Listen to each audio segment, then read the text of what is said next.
नियति जुनेजा जी। राधे राधे महाराज जी।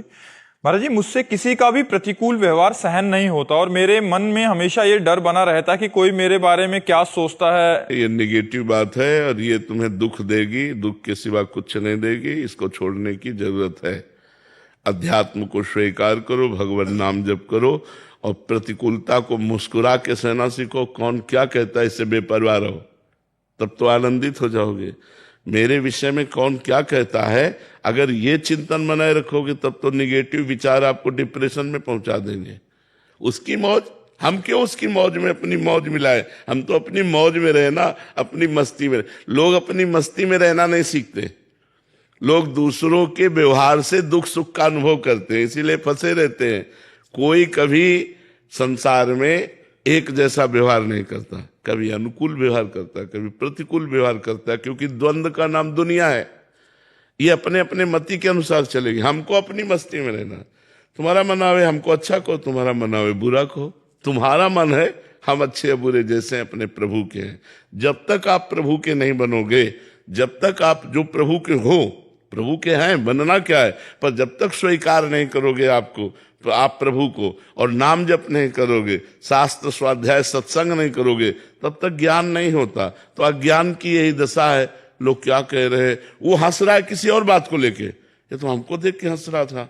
वो जल रहा है, वो नाना प्रकार के निगेटिव चिंतन से परेशान हो रहा है। ये सब ठीक नहीं है। कौन क्या कह रहा, छोड़ो, अपनी मस्ती में रहो और सहना सीखो। मनुष्य जन्म मिला सहने के लिए।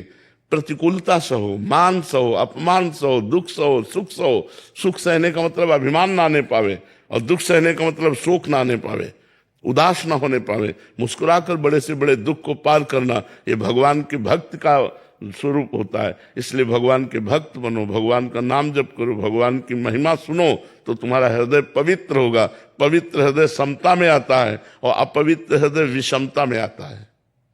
प्रथम अवस्थी जी। राधा वल्लभ श्री हरिवंश। श्री हरिवंश महाराज जी। महाराज जी, वेदों में कहा गया है एकोहम बहुश्यामा। महाराज जी, परमात्मा एक होकर अनेक रूपों में प्रकट होते हैं। महाराज जी, जब समस्त जीव परमात्मा के ही अंश हैं, तो जो भगवत स्वरूप अवतार होते हैं तथा हम जैसे सामान्य जीवों में तात्विक अंतर क्या है? क्या ये अंतर केवल बोध और चेतना की अवस्था है, अथवा अवतार के समय परमात्मा अपनी पूर्ण शक्ति और विशेष संकल्प के साथ प्रकट होते हैं? अंश और अंशी, ये सब अंश का अवतार है और वो अंशी का अवतार होता है। अंश पांच भौतिक शरीर लेकर जन्मता मरता है। अंशी चिदानंदमय अवतार लेकर प्रकृति को अधीन करके अपनी लीला करता है। अंश प्रकृति के अधीन होकर के कर्म करता है। अंशी प्रकृति को अधीन करके लीला करता है। भगवान जब जिस समय जैसी आवश्यकता होती वैसी सामर्थ्य धारण करके अवतरित होते हैं। अंश और अंशी में इतना अंतर है जैसे समुद्र और तरंग में। समुद्र और तरंग में, समुद्र से करोड़ों तरंगें उत्पन्न हो सकती हैं, लेकिन एक भी तरंग समुद्र उत्पन्न नहीं कर सकती। तरंग समुद्र में लय हो गई तो वो भी समुद्र ही हो गई, और समुद्र से ही उत्पन्न हुई थी, समुद्र का ही अंश थी। जब समुद्र में लीन हो गई तब समुद्र हो गई, नहीं तो तरंग नाम अलग है उसका। उसकी सामर्थ्य समुद्र जैसी नहीं है। समुद्र में अनंत तरंगे हैं, लेकिन एक तरंग समुद्र उत्पन्न नहीं कर सकती। ऐसे ही जब जितनी आवश्यकता होती है, जब अंशी परमात्मा स्वयं अवतार लेता है, जैसे रामावतार, कृष्णावतार, नरसिंहावतार, वाराहावतार, कूर्म अवतार, मत्स्यावतार, बुद्धावतार, कल्कि अवतार, भगवान के जो अवतार हैं, ये भगवान जगत मंगल के लिए अवतरित होते हैं और उन्हीं का परमात्मा अंश जीव है। जब ये साधना के द्वारा अपने अज्ञान को मिटा करके परमात्मा स्वरूप में लीन हो जाता है, तो भी समुद्र तरंग समुद्र में लीन हो गई। अब वो भी ब्रह्मविद ब्रह्मवि भवति, अब वो भी परमात्मा स्वरूप हो गया। लेकिन उसके अधीन प्रकृति नहीं है। बड़े बड़े ब्रह्म ऋषि हुए, उनके अधीन प्रकृति नहीं है कि वो जो माया को आदेश करे वही करेगा। ये काम केवल भगवान का है।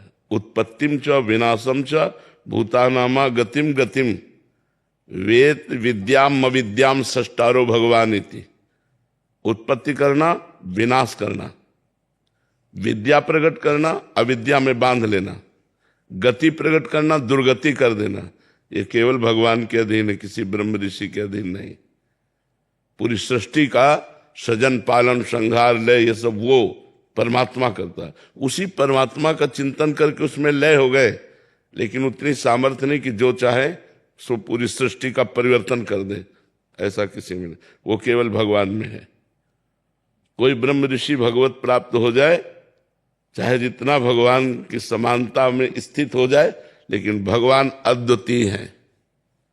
भगवान जैसे सिर्फ भगवान है, दूसरा कोई नहीं। जब तक दूसरापन है तब तक उसमें वो जो भगवान में लीन हो गया तो भगवान में हो गया, अब वो तो भगवान ही है। पर जब तक दूसरे शरीर में है तब तक उतनी सामर्थ्य नहीं है। जब भगवान में लीन हो गया तो बात अलग हो गई। अगर शरीर में है तो ऐसा नहीं कि प्रकृति को अपने वश में कर ले, प्रकृति के अधीन शरीर रहता है। जो अंशी है वो प्रकृति से परे है, जो अंश है वो प्रकृति से परे है, लेकिन हमारा शरीर प्रकृति के अधीन रहता है।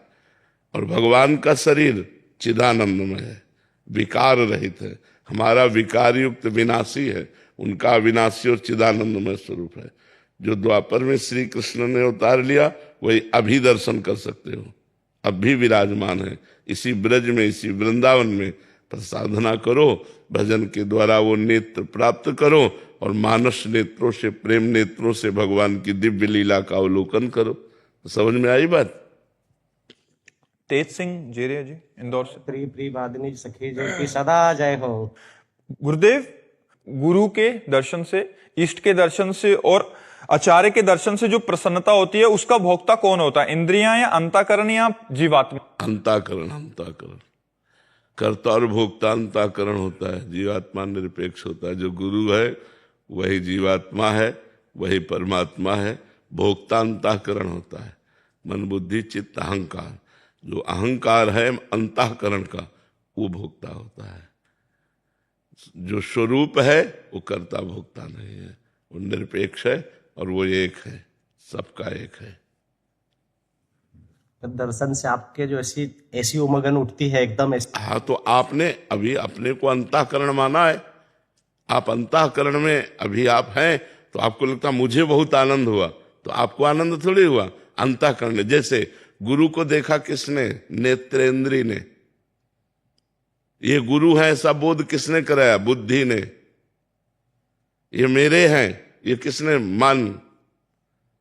कितने सुंदर है, कैसे है, क्या है? ये चित्त, और मैं इनका हूं, ये अहम। इसको आनंद हुआ। बुद्धि, मन, चित्त, अहम, अंतःकरण को जो अपना स्वरूप है वही गुरु का स्वरूप है। गुरु के स्वरूप में और अपने स्वरूप में इतना अंतर नहीं है। जब शिष्य को बोध हो जाता है सही माने में, तो गुरु स्वरूप हो जाता है। वो जानत तुम्हें तुम्हें हो जाए, वो भगवत स्वरूप हो जाता है। तो ये अंतःकरण धर्म को कर्ता भोक्ता भाव है, तो अंतःकरण धर्म को आनंद का अनुभव होता है ये। और जब इसको अंतःकरण को ले कर दे तो स्वरूपानंद होता है। जो यहाँ गुरु विराजमान हो वहां गुरु विराजमान है, फिर अंतर नहीं होता। फिर शिष्य और गुरु में अंतर नहीं होता। जैसे गुरुदेव अगर इस ज्ञान में नहीं जाना है, इस ज्ञान की जगह प्रेम में जाना है कि गुरु के तो प्रेम में अपने को भूल जाया जाता है। सखी रूप से गुरु के संग में प्रेम में अपने को भूल जाया जाता है, भूल जाया जाता है, केवल इष्ट रहता है। खूब ऐसा मन हो कि प्रियाजू की सेवा हाँ, करें। ये अभी प्रारंभिक दशा है ना। लेकिन जब सखी स्वरूप की प्राप्ति होती है तो सखी में मैं नहीं होता, सखी में श्यामा श्याम होते हैं। सखी का मन श्यामा श्याम, बुद्धि श्यामा श्याम, चित्त श्यामा श्याम, अहम श्यामा श्याम, सब श्यामा श्याम में। उसको ये नहीं रहता कि मैं अमुक हूं, ऐसा नहीं रहता। ये तो संबोधन के लिए कहा जाता है, ललिता जी, विशाखा जी, चित्रा जी। वो अहम शून्य केवल भगवत स्वरूप, प्रेम में बपू, प्रिया प्रीतम के सुख का मूर्तिमान स्वरूप, प्रिया प्रीतम के सुख का मूर्तिमान स्वरूप सहचरी। अब उस समय की स्थिति वाणी से तो वर्णन नहीं की जा सकती, वो तो मन और वाणी के अगोचर स्थिति है, वो स्वरूप है। तो साधन करते रहो, धीरे धीरे धीरे धीरे धीरे मानसिक जब सहचरी भाव आएगा तब उस स्थिति को समझ पाओगे। आराध्या जी। राधे राधे। राधे राधे महाराज जी। महाराज जी, अगर भक्ति अहंकार में बदल जाए तो उसे क्या कहें या क्या करना चाहिए? भक्ति ही नहीं है, वो भक्ति ही नहीं है, वो भक्ति नहीं थी, वो अहंकार से। भक्ति कभी अहंकार में नहीं बदलती, भक्ति का बदलना होता है दैन्य में। भक्ति सदैव दैन्य में बदलती है। वो भक्ति ही नहीं थी, पाखंड था, वो नाटक था, इसलिए वो अहंकार जनित दोष से युक्त है। नहीं तो भक्ति अगर आप स्वाभाविक शुरू करेंगे तो दैन्यता आनी प्रारंभ हो जाएगी, अहंकार नहीं। अहंकार जहां आता है वो भक्ति नहीं होती, वो भक्ति नहीं होती, भक्ति दूषित होती है। वो अगर वो भक्ति का आचरण भी करता दिखाई देता है तो बहुत बड़ा दोष है अहंकार। अहंकार अगर जहां भक्ति में आया तो भक्ति भक्ति नहीं रह जाती। भगवत ऋषि जी ने लिखा है, विद्या रूप महत्व कुल धन यौवन अभिमान सट कंटक देखे जहां रहे न भक्ति निदान। रहे न भक्ति निदान स्वांग सब नगर नारी के विषयीन हाथ बिकाए नहीं रिझवर भतारी के। कह रहे हैं कि जहां विद्या का अहंकार, रूप का अहंकार, महत्व का, कुल का, धन का, यौवन का, ये साधना का अहंकार रहता है, वहां ये कांटे हैं मानो। इन कांटों पर हमारी भक्ति महारानी नहीं चलती। जिसके अहंकार रूपी हृदय में कांटे बिछे हुए हैं, इन कांटों पर भक्ति महारानी नहीं चलती। तो बोले फिर वो भक्त तो दिखाई देता है। बोले स्वांग सब नगर नारी के। नगर नारी कहते हैं वैश्या को। वैश्या जैसे पूरा श्रृंगार करती है तो अपने पति को रिझाने के नहीं, पर पुरुषों के।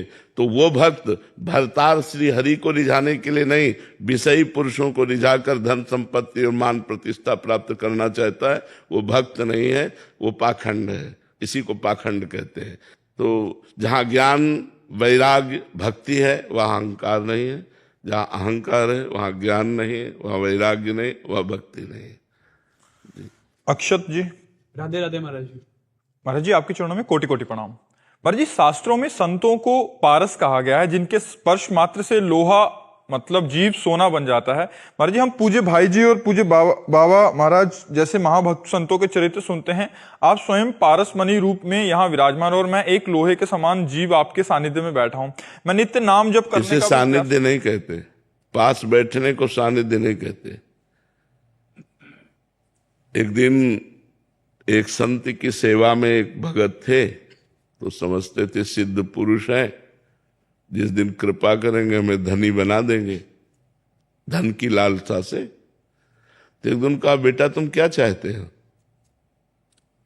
तो कहा, गुरुजी वास्तविक हृदय की बात है, हम धनी बनना चाहते हैं। कहा ठीक है, मैं यमुना स्नान करके आता हूं, हमारी कुटिया में पारस मणि रखी, मैं वो तुम्हें दे दूंगा। और यमुना स्नान करने गए, अब उनको व्याकुलता बढ़ी, पूरी कुटिया में पारस मणि ढूंढ डाली कि कहाँ है पारस मणि, कहीं मिली नहीं।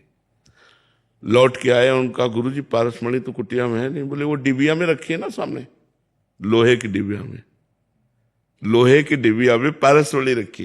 तो कहा, गुरुजी काहे को मजाक करते हो? पारस मणि के स्पर्श से लोहा तुरंत सोना बन जाता है।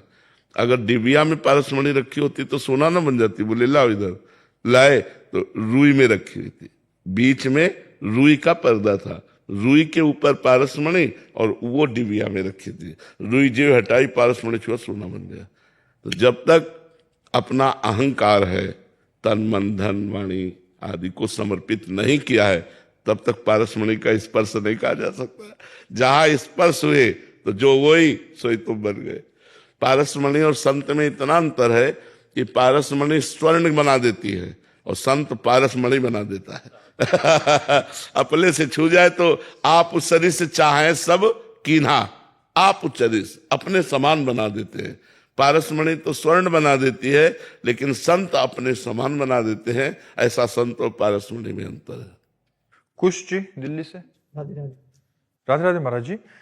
महाराज जी, मैं आपकी कृपा से आपके बताए और समझाए मार्ग पर चलने का प्रयास कर रहा हूं, परंतु मैं अपने निजी जनों को उनकी छोटी से छोटी भूल पर भी अपने आप उनको टोकने लग जाता हूं। फिर कुछ दिन बाद वही गलती मेरे से खुद से हो जाती है और मैं गिर जाता हूं। फिर मन में बहुत जलन होती है, भजन में बाधा होती है। नाम जप करो, नाम जप करो, अध्यात्म शक्ति बढ़ाओ। जितना अध्यात्म शक्ति बढ़ाओगे उतना ही आपकी बुद्धि काम करेगी ठीक, और ठीक बुद्धि काम करेगी तो ये सब छोटी छोटी बातों से आप ऊपर निकल जाएंगे।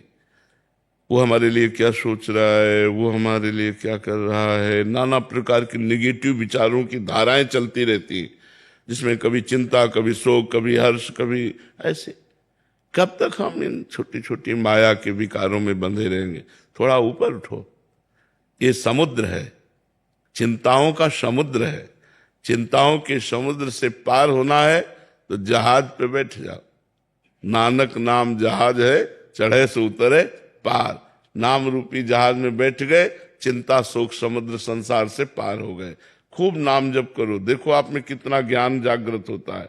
आपकी बुद्धि कैसी परम पवित्र सब विकारों को हटाती चली जाएगी। और नाम जप नहीं तो बातों से माया नहीं विजय की जा सकती। बातों से माया पर विजय प्राप्त नहीं की जा सकती, ये बहुत प्रबल है। भजन बल से विजय प्राप्त की जा सकती है। तो रोज नियम बनाओ, 10,000 नाम, 20,000 नाम, 30,000 नाम ऐसे काउंटर से गिन करके जपो। तो एक हमें खुशी होगी कि कल हमने 15 जपा था, आज 16 जपा, आज 16 जपा, कल 17 जपूंगा। तो ऐसे जब हम नाम जब बढ़ाते हैं तो हमारे अंदर अध्यात्म शक्ति बढ़ती है, और उस अध्यात्म शक्ति से ही हम माया पर विजय प्राप्त करते हैं। पीयूष वर्मा जी। राधे राधे महाराज जी। राधे राधे महाराज जी। महाराज जी, जब भगवान सब भक्तों के लिए समान है तब दर्शन के समय अलग अलग प्रकार के अनुभव या अवस्थाएं या व्यवस्थाएं आपकी मांग आप जैसी मांग करोगे वैसा। आपको भगवान मेरी माँ के रूप में आओ, भगवान जगदम्बा बन गए, दुर्गा बन गए। जब जहां जैसे भक्तों ने मांग की या भक्तों को आवश्यकता हुई, भगवान वैसा रूप धारण कर लिए। अब प्रहलाद जी के लिए भयंकर रूप की आवश्यकता थी, क्योंकि भयंकर बलवान त्रिभुवनपति हिरण्यकश्यप, तो नरसिंह रूप धारण किया, फाड़ के फेंक दिया। जब जिस समय भक्त को जो आवश्यकता पड़ी या जैसी भावना रही, भगवान ने वैसा रूप धारण कर लिया। जाकी रही भावना जैसी, प्रभु मूरत देखी तिल तैसी। जैसे हम भावना से युक्त होते हैं वैसे ही हमें भगवान दिखाई देते हैं। या जैसी भक्त को आवश्यकता पड़ी, भगवान वैसा रूप धारण कर लेते हैं। इसमें भगवान वो एक ही है, लेकिन हम जैसा रूप चाहेंगे वैसा रूप। सर्वांतर्यामी सर्वशक्तिमान भगवान है ना, तो हमारी भावना है कि भगवान काश अगर हमारे बालक होते। तो देखो नंद यशोदा के बालक बने, देवकी वसुदेव जी के बालक बने, कौशल्या दशरथ जी के बालक बने। भगवान हमारे यार होते तो भगवान कितने उपासकों के मित्र बने। भगवान मेरे पिता होते जो हमें प्यार करते, तो भगवान पिता की तरह प्यार करेंगे।